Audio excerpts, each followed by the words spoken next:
Hey, what's up, everybody? This is your boy Heavy Starch, coming to you with the blaster that I just recently purchased for my wife, the Rebelle Dauntless.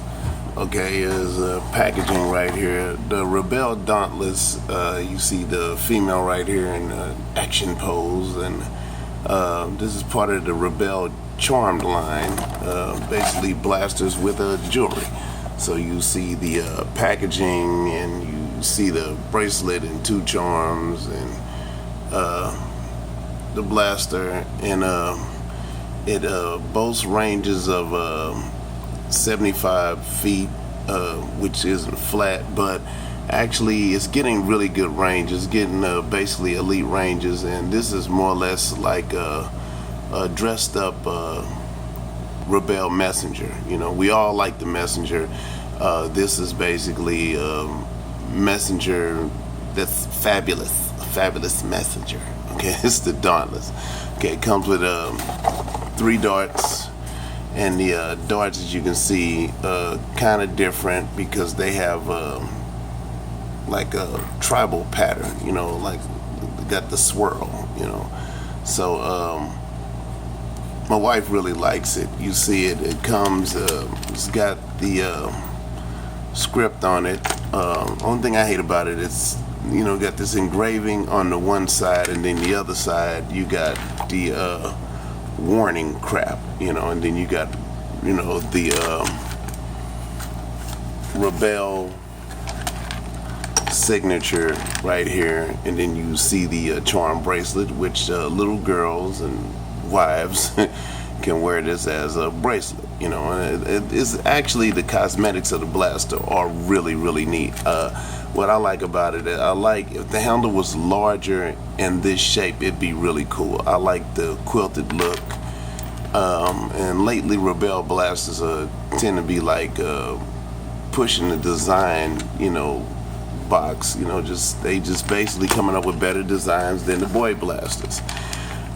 Which to me, they just should be just unisex and, you know, cool. But the lines on this is really nice. If you were going to do cosplay or have like a pirate blast or something like this would be perfect. And then you see the primer handle, the heart or whatever, you know. And like I said, it's that look crappy.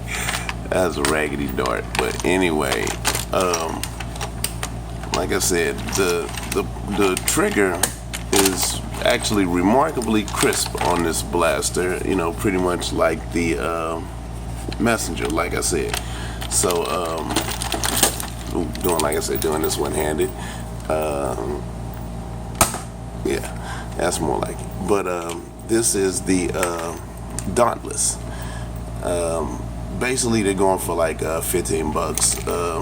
Like I say, the trigger action, you know, it's got the torsion spring triggers. That's, you know, the norm now, and feels really good. The trigger pull is nice. You know, see, I got a really big hand, so that pinky's not fitting on there, but it's still actually comfortable. You know, it's still a comfortable blaster. The width of the grip is, you know, comfortable, but you see the coloring, so. That's the Dauntless. Now I want to talk about another blaster that I've been obsessed with, and let's see, move this out the way.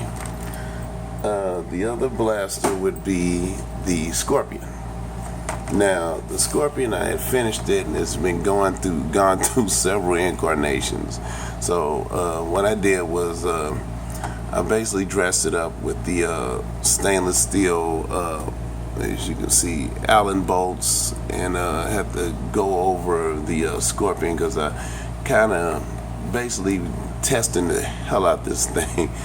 And so what I like about this is you know, you got dual voltages. So you got the regular battery voltage, Nerf battery voltage. I put the extended clip release, you know, I made one, you know, don't have a 3D printer. Then you got starting to be a trademark. You got the heat sink. It's been reduced, a la Jodacast. The aluminum barrel, which extends all the way into the cage, and is shrouded by plastic barrel, but basically the inside barrel is aluminum. So then, like I said, it's got a little weight to it, and I like that. It feels a little hefty. And like I said, dressed it up with the Allen bolts going through the shell, and see the decals or whatever. And then you got the Picatinny rail on the side right there. That's more or less for the camera attachment. You know what I'm saying? Like I like using these, the 360-degree spy cams, for just basically Nerf wars. They're durable, easy to use, and they don't pick up a lot of noise from the blaster, a lot of ambient noise, so I like those. So I had stock motors in here, and I fried them. I mean, I fried them big time. So that's why I ended up having to put 180s in here. And now the 180s I have in here are similar to these. Well, actually identical to these. It's for another project. These right here, I've been having pretty good luck with these. I got these on eBay. They're more or less like Mabuchi knockoffs, but I haven't had any problem out of them. I was just one set I broke in a la Joe the Cash. You go and look at his channel and he show you how to break them in. I broke in, used the saltwater break-in technique with one set and worked pretty good, but then I just threw the other ones in there and I really haven't had any problems with them. So right now, what makes this unique is everything's done on it, and like I said, everything's done on it except I'm still working on the stock. Now the stock is going to be a power stock. What that means is right here I have 3 Ultrafire 4.2 batteries in a tube formation. And what I did was the connector right here, right? The connector is built into the blaster.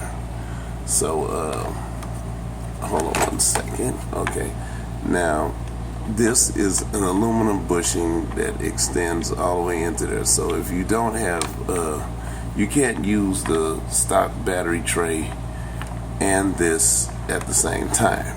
Okay, but like I say, you have a situation where people don't want you to use basically blow their face off with an overvolted blaster, so you can use the stock voltages, or like I say, if you weren't headphones, I'm sorry.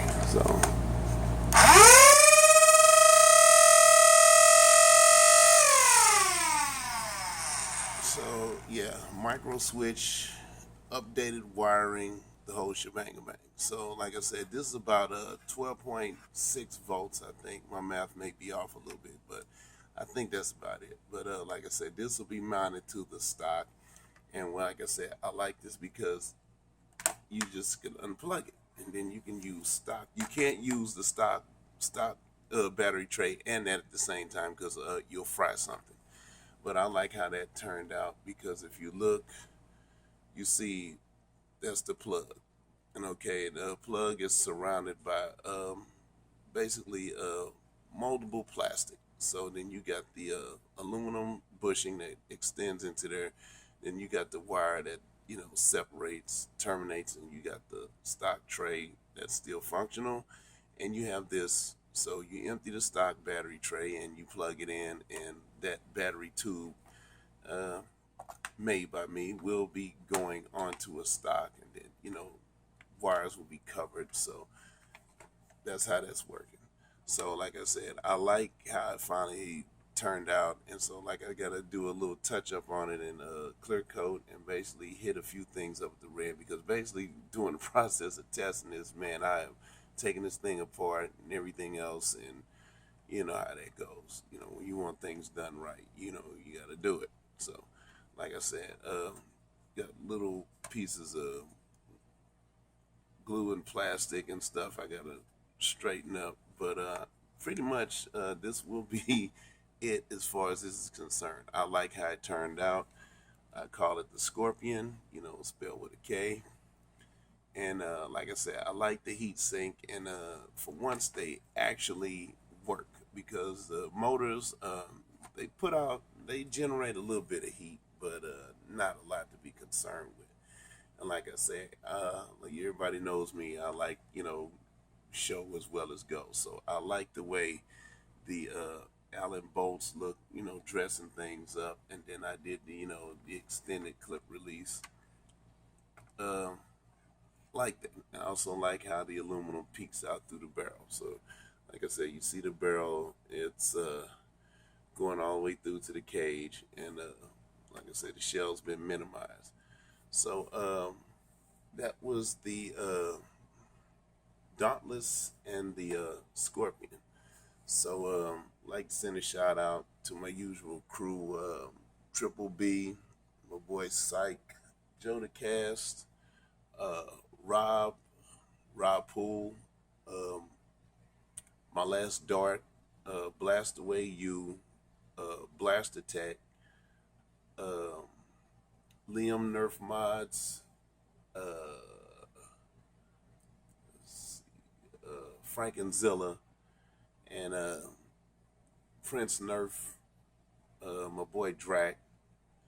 And people say, well, why do you congratulate Drac and blah, blah, blah, and people hate on him and stuff. I said, yeah, but you know what? Every big organization has people that, you would kind of want to be your spokesman, and then the way I look at it, like, is dude is dedicated to this, you know what I'm saying? And I still go to his tutorials because, I think he's a engineering student, you know what I'm saying? I don't like getting people business, you know what I'm saying? But me, I used to own a stereo shop, and I blew stuff up in the military, EOD.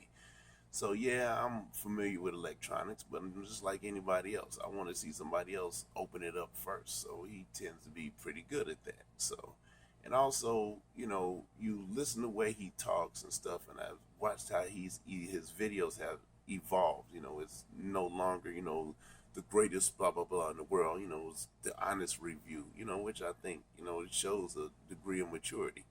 And like any big organization, you got the people who at the top, and he seems to be the type of person that, he's not trying to fit in anywhere. He just, he makes his own space.